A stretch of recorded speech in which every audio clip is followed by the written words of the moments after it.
हमारी माननीय सांसद श्री कमलजीत सहरावत जी संकल्प से सिद्धि की जो मोदी जी का विजन है उसके लिए प्रेस कॉन्फ्रेंस करेंगी और यहाँ पर अपनी बात आगे रखेंगी।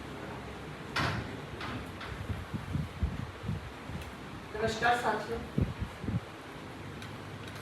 मोदी सरकार जी के 11 वर्ष संकल्प से सिद्धि, यानी जो कहते हैं वो करते हैं, इस बात का प्रत्यक्ष प्रमाण हम सब ने देखा है। आज की ये प्रेस कॉन्फ्रेंस पश्चिमी लोकसभा के द्वारा की जा रही है। वहाँ के सांसद के नाते मैं इस प्रेस कॉन्फ्रेंस को कर रही हूँ क्योंकि आदरणीय हमारी मुख्यमंत्री श्रीमती रेखा गुप्ता जी और प्रदेश अध्यक्ष श्री वीरेंद्र सचदेवा जी ने प्रेस कॉन्फ्रेंस पूरी दिल्ली के लिए की है। लेकिन आपकी उत्सुकता ये भी होगी कि दिल्ली की भागीदारी में किस लोकसभा को क्या क्या मिला।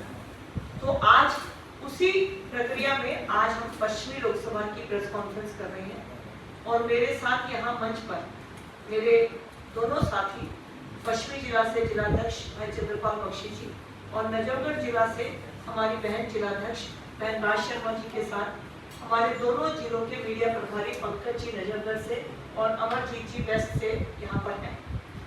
मैं आपका धन्यवाद करती हूँ कि आज की प्रेस कॉन्फ्रेंस में आप सब लोग आए। पिछले 11 साल नए भारत की तस्वीर, वो तस्वीर जिसमें इंफ्रास्ट्रक्चर को मजबूत होते हमने देखा, जिसमें विकास की तरफ बढ़ते कदमों को हमने देखा और सोशल वेलफेयर को किसी देश में अंतिम व्यक्ति तक कैसे पहुंचाया जा सकता है, इसका प्रत्यक्ष प्रमाण हमने देखा। पिछले 11 वर्षों में हमने एक्सप्रेसवे से मेट्रो और रेल के नए उदाहरण देखे। आज देश में जिस तरफ भी जाते हैं हाईवेज का जाल बना हुआ है और देश में इस हाईवे के डेवलपमेंट से हमारा टूरिज्म और हमारा व्यापार दोनों बढ़े। इंफ्रास्ट्रक्चर का सिर्फ विकास नहीं हुआ है, इंफ्रास्ट्रक्चर ने एक अलग पैमाने भी साबित किए हैं। आज अटल टनल जो कि 10,000 से ज्यादा फीट पर है, विश्व की सबसे बड़ी टनल के रूप में रिकॉर्ड के अंदर है। आज जम्मू कश्मीर को हमने जब रेलवे से जोड़ा है तो हम सबके लिए बहुत सौभाग्य की बात है कि चिनाब ब्रिज जिसके माध्यम से जम्मू कश्मीर को जोड़ा गया वो विश्व का सबसे शानदार आर्किटेक्ट का नमूना है। आज हम देश के अंदर जाते हैं तो हम वंदे भारत ट्रेन में सफर करने का मौका जब हमें मिलता है तो लगता है देश बदला है। आज देश के अंदर 142 वंदे भारत ट्रेन चल रही है। देश के अंदर 74 एयरपोर्ट होते थे 2014 तक, जिनकी संख्या बढ़कर 162 हो चुकी।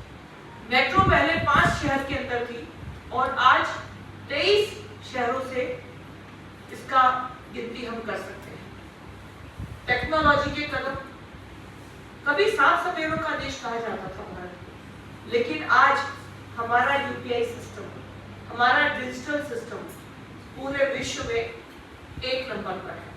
हम लोग इतनी बड़ी संख्या होने के नाते अपने डिजिटल पेमेंट के यूपीआई सिस्टम को विश्व में सबसे बेहतर साबित करने में कामयाब रहे। आज देश ने भारत को चांद के साउथ पोल पर जाकर चंद्रयान स्थापित करते देखा है और भारत पहला देश बना है जो साउथ पोल पर पहुंचा है और चौथा देश बना है जो कि चांद पर पहुंचा है। कोविड एक ऐसा अवसर जब पूरा विश्व सोच नहीं पा रहा था क्या किया जाए, लेकिन विश्व की सबसे बड़ी आबादी वाले देश भारत ने कोविड प्रोग्राम को इस तरह से किया कि देश के हर नागरिक को कोविड वैक्सीन की दोनों हमारी डोज मिली।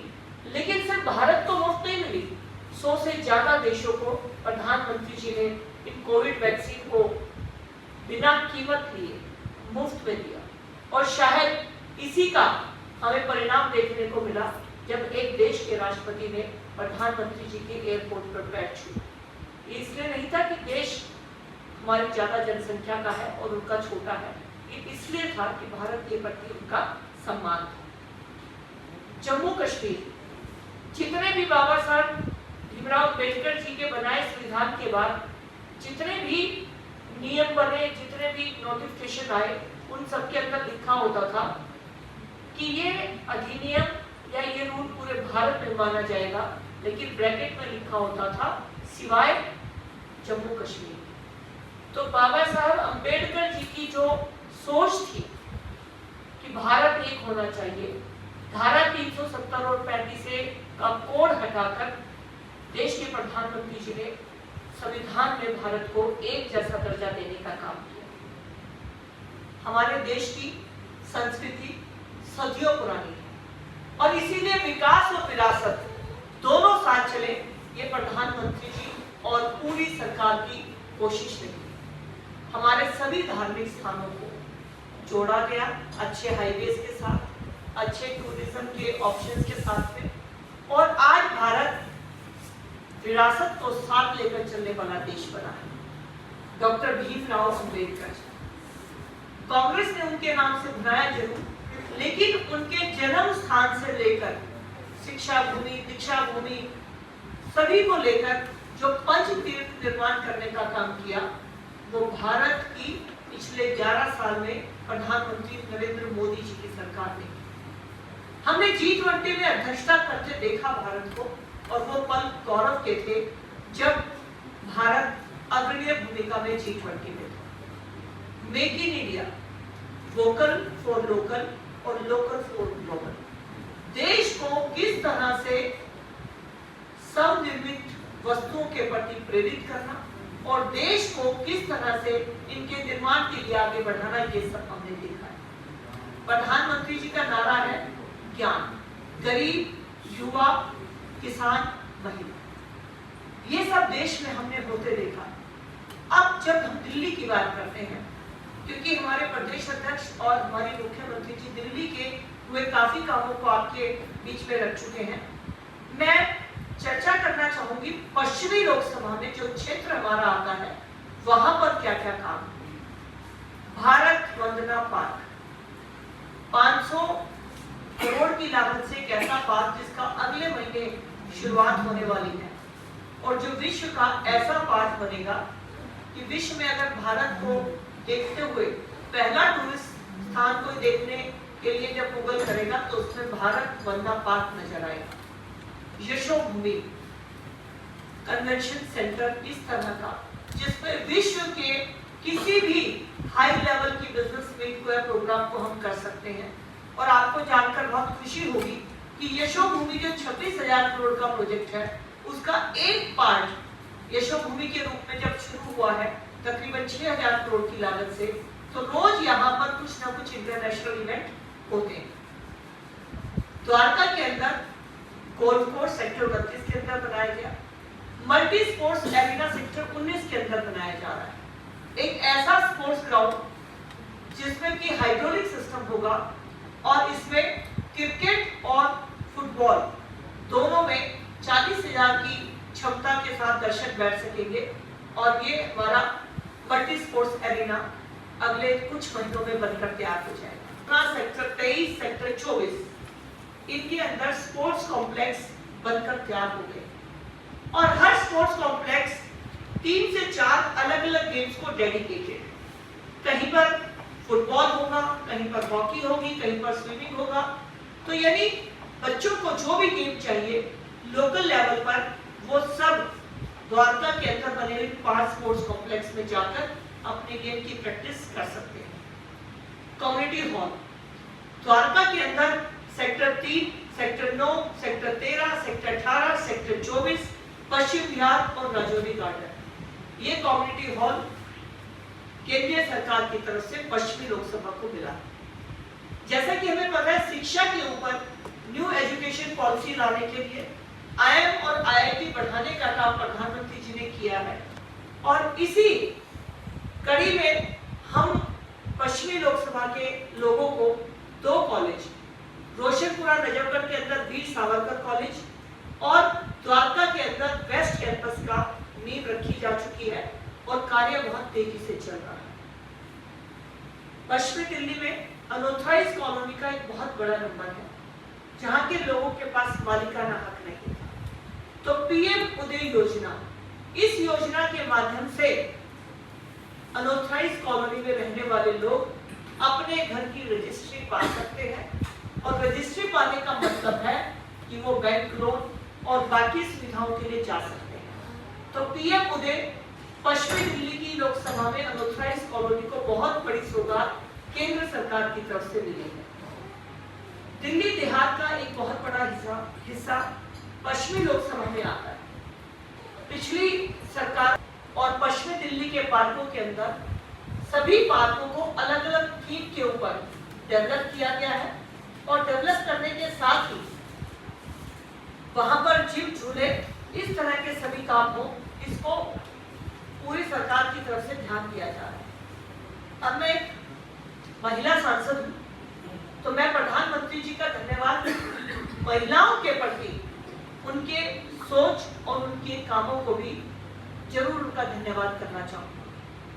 बेटी बचाओ बेटी पढ़ाओ, हरियाणा में इस नारे के साथ में प्रधानमंत्री जी ने बेटियों की तरफ ध्यान दिलाने का समाज का काम किया। सेल्फी विद डॉटर, अनेक अभियान किए और आज इसी कारण से भारत में बेटियों के नंबर बढ़ा है और सेक्स रेशियो में बहुत इंप्रूवमेंट हुई है। हम सबने देखा कि एनडीए का पहला बैच बेटियों का भी कुछ दिन पहले पास आउट हुआ। हमने ये भी देखा कि कर्तव्य पथ पर 26 जनवरी को लीड करते हुए हमें देश की बेटियां नजर आई। देश की बहनों के लिए आर्थिक सहयोग उनको किस तरह से मिले कि वो खुद को आत्मनिर्भर बना पाए, तो सेल्फ हेल्प ग्रुप, मुद्रा लोन, उज्ज्वला योजना, ड्रोन दीदी, लाडली योजना, ऐसी अनेक योजनाओं को शुरू किया गया। और साथ में अनेक वर्षों से पेंडिंग पड़े हुए बिल, जिसमें महिला आरक्षण मिलना चाहिए था, उसको प्रधानमंत्री जी ने नारी शक्ति वंदन अधिनियम लोकसभा और विधानसभा, राज्यसभा में 33% आरक्षण के साथ शुरू करने की पूरी तैयारी है। एक और हम सबके लिए गर्व की बात है, हम सब ने अपने देश की सेना के शौर्य गाथा को पुलवामा में भी देखा। बालाकोट की स्ट्राइक में हमने गर्व महसूस किया और अब जब पहलगाम में पड़ोसी देश ने कायराना हरकत की, तो हमारी देश की सेना ने देश के अंदर बने हुए ब्रह्मोस मिसाइल से आतंकवाद के उन ठिकानों को पाकिस्तान के अंदर नेस्तनाबूद किया। और हम सब के लिए गर्व की बात हुई कि देश की 2 बेटियों ने, व्योमिका सिंह जी और हमारी कुरैशी जी, सोफिया कुरैशी जी ने जब देश को इसकी सूचना दी, तो अपनी सेना और अपनी बेटियों पर हमें गर्व करने का मौका मिला। आज देश राष्ट्रवाद को एक प्रति व्यक्ति इस तरह से हम कनेक्ट कर रहे हैं कि हर व्यक्ति को लगता है कि मैं देश के लिए क्या करूं। विश्व में जो भारत की साख बढ़ी है और जो हर प्लेटफॉर्म पे भारत का सम्मान बढ़ा है, ये पिछले 11 वर्षों में भारत की उपलब्धता है। और हमें अपने प्रधानमंत्री जी और उनके मंत्रिमंडल के लिए फैसलों पर गर्व है। और देश की जनता जनार्दन ने उन्हें जो तीसरा मौका दिया,